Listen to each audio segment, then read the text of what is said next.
I'll share some of my musings on the first remembrance. We're getting older. We can't help it. It's going to happen. All right. So let me hit record. It's recording. Okay, thanks, Kath. And let me see if I can push the right button. I always have trouble with this.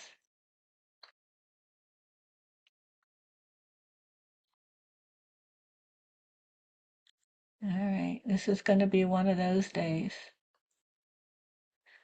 All right. Okay. So, what do I want to talk about? Well, starting out with what Catherine questioned, how am I relating to the truth of aging? How am I holding these losses and fears with kindness and awareness?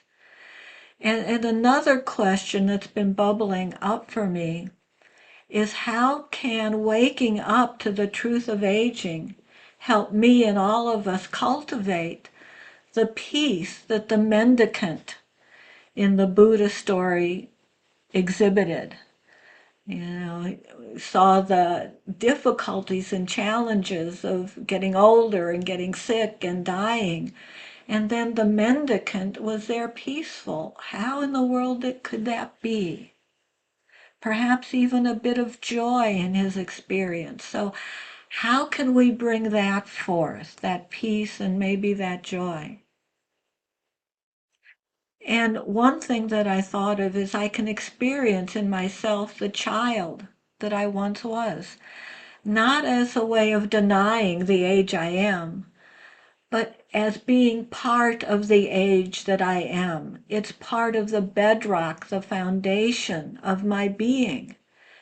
And I can see also in the children around me the seeds of the old person they will become.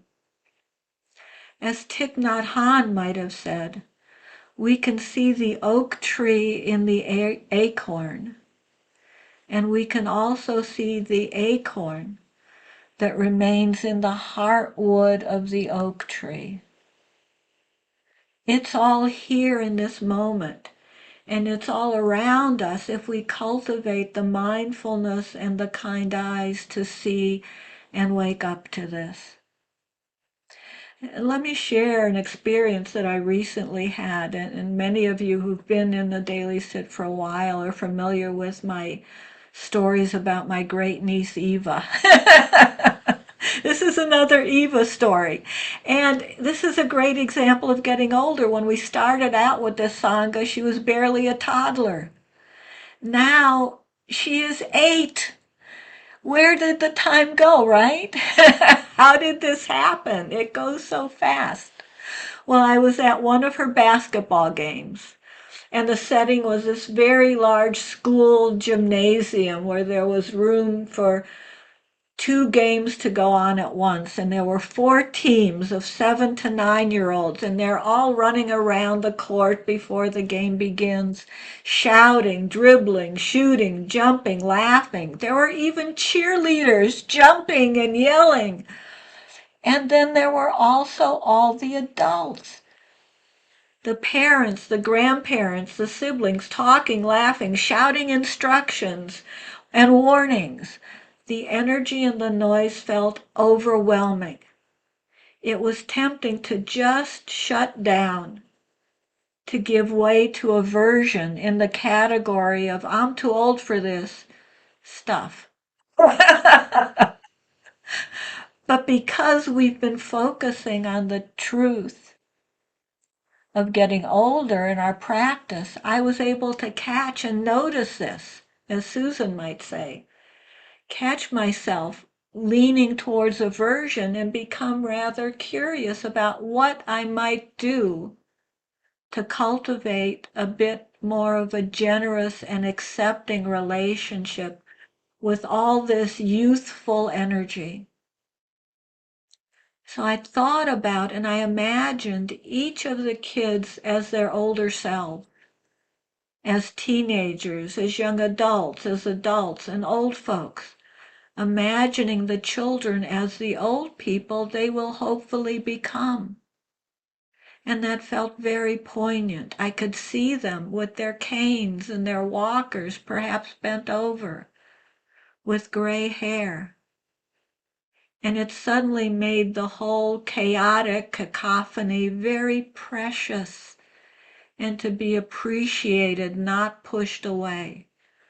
There was such mudita, such empathic joy in the joy they were experiencing, knowing that it's fleeting. I could just imagine how each of those kids has developed just as I've seen Eva get older, from an infant to a toddler to a preschooler, and now an 8-year-old, and see that the joy in that development, the exploration, the skills that were being developed, the abilities growing, and realizing they'll continue to grow as she continues to get older. And there was joy and delight in the place of aversion. I was able to feel connected to all that boisterous and alive crowd of humanity as I recognize how we're all connected by this truth of aging. And that made the 8-year-old energy so very precious and joyful. Such a treasure to be cherished in this moment rather than pushed away. Now, the 8-year-olds more than likely don't recognize any of this. I certainly didn't at that age. I didn't realize how fleeting it would be and how someday it wouldn't be there. But as a 70-something-year-old, I can hold it in my heart for the 8-year-olds and cherish them the more dearly. And this awareness can also help connect me to the 8-year-old that's still inside of me and the 8-year-olds that are within all of the adults that were in that auditorium. We were all connected, all part of this truth, the reality of getting older. Norman Fisher, a Zen priest, wrote in a lovely essay on the wisdom of aging with grace, and I'll try to put that in the chat box when we meditate. One of the benefits of being older is that I've lived through a lot now. I'm in my 70s, but I'm also holding my 60s, my 50s, my 40s, my 30s, and even my 8. I've made it, one way or another, more or less, through all of the hurdles, the developmental challenges of life, and I've gotten to this point, not perfectly, not without gaps and scars to be tended. And as Bill talked about, I can use the wisdom accumulated to be a bit more forgiving of my younger selves. I can be kinder to the mistakes, the carelessnesses, the lack of awareness that's normal at younger ages. But it's not just forgiveness and mistakes. I can also remember and savor the joys, the aliveness, the achievements, the playfulness, the energy, the silliness of my younger self. Again, not denying who I am right now, but appreciating that who I am in this moment is the accumulation of all that I've been, and that the joys that sustain my spirit deserve to be celebrated and cherished as much as I need to comfort and soothe the pains and the losses in this aging process. I can cultivate playfulness and joy, creativity and enthusiasm informed by the wisdom of experience and loss. And this joy and enthusiasm may take different forms. There may be less physical energy or mental energy behind it, but it's there, deep and rich. The laughter can still be there. The spirit can still be there. And perhaps you can think of examples of older adults you've known who still had that glint in their eye. People who could still laugh, who could still be enlivened by the life and youthful energy around them. And there was this phrase in a song that kept popping up in my thoughts as I was contemplating this topic. Young at heart, young at heart.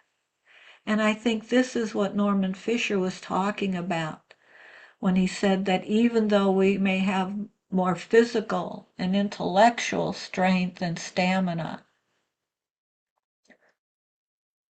at 20 than we do at 70,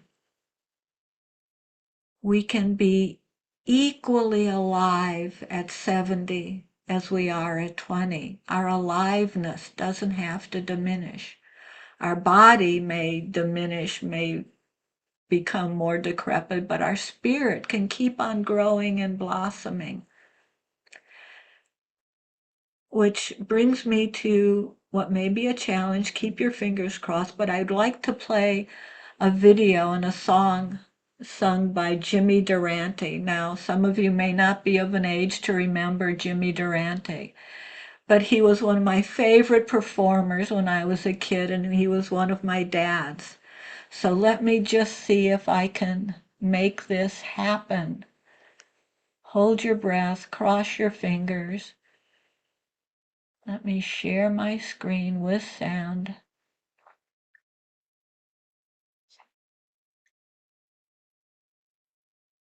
Let's see if we can make this. Can you hear? Folks, here's a number. I think it has the greatest lyrics ever written. Fairy tales can come true.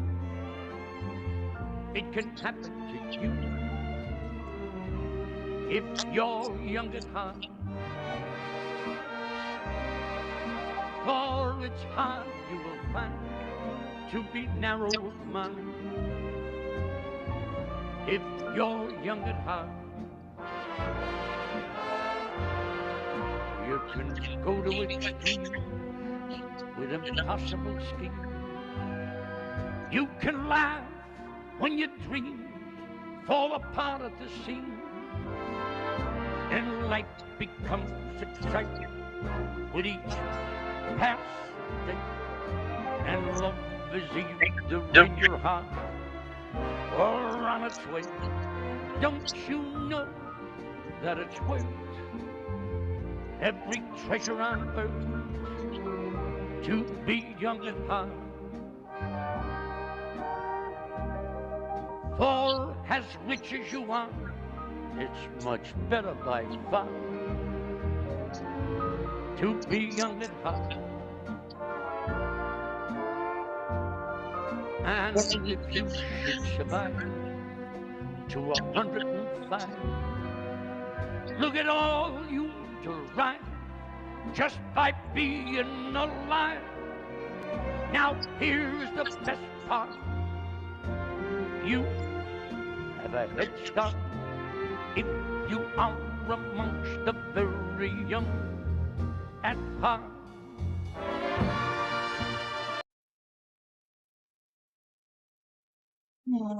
Yes. Ready? All right.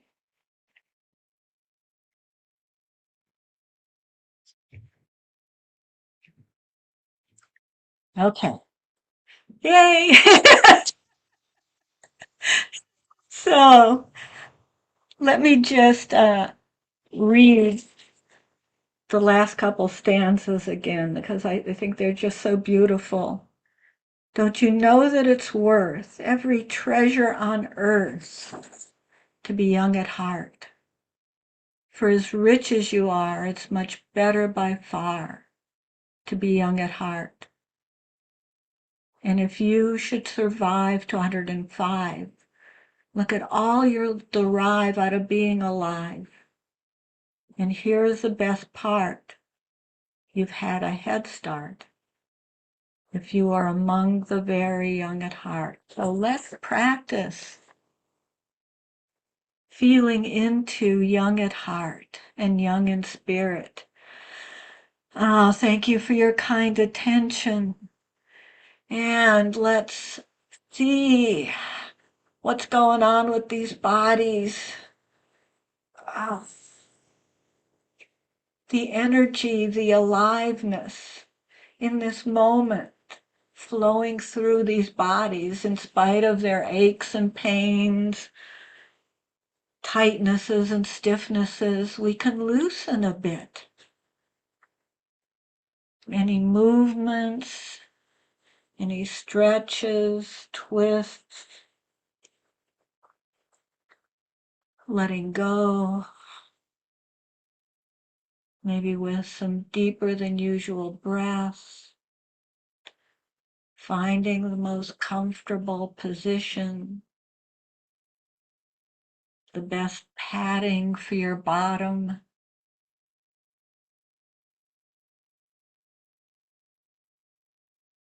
And just beginning to settle, perhaps with a bit of a smile for this moment that contains all of it. The child, the adult, the older adult to become, all here. The seeds of all of it here in this moment.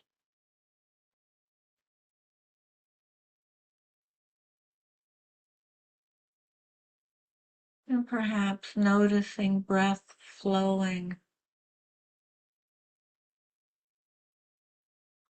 without any need of instruction or guidance.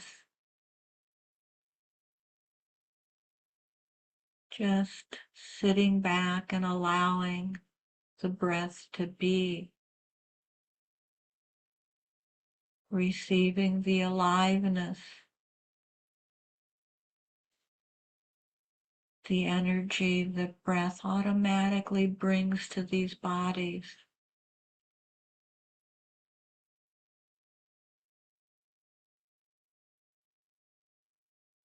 And perhaps feeling a bit of joy and gratitude for that aliveness,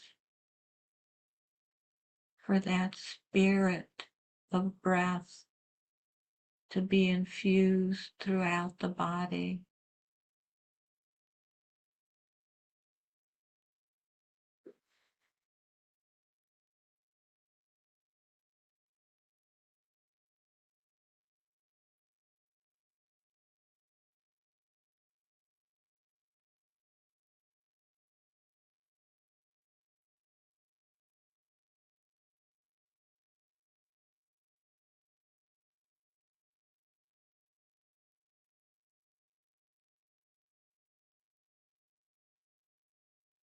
And perhaps just resting with the thought of young at heart,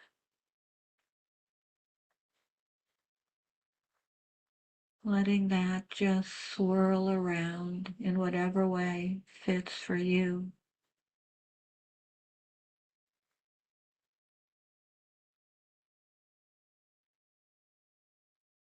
As you continue to just be moment to moment,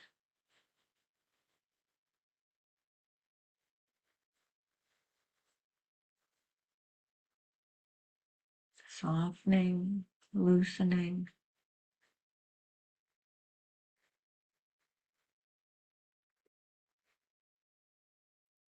orienting towards the peace and joy of the monk in the Buddha story.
May I honor and cherish the ages that I have ever been and the ages that I have yet to be.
And perhaps in the remaining several minutes of this practice,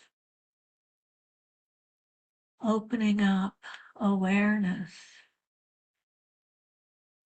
to the spirit within each of us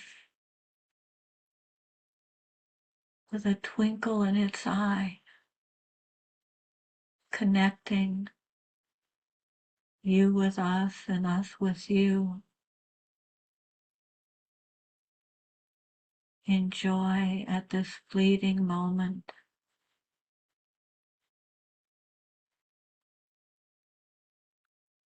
with undiminished, young at heart and young in spirit.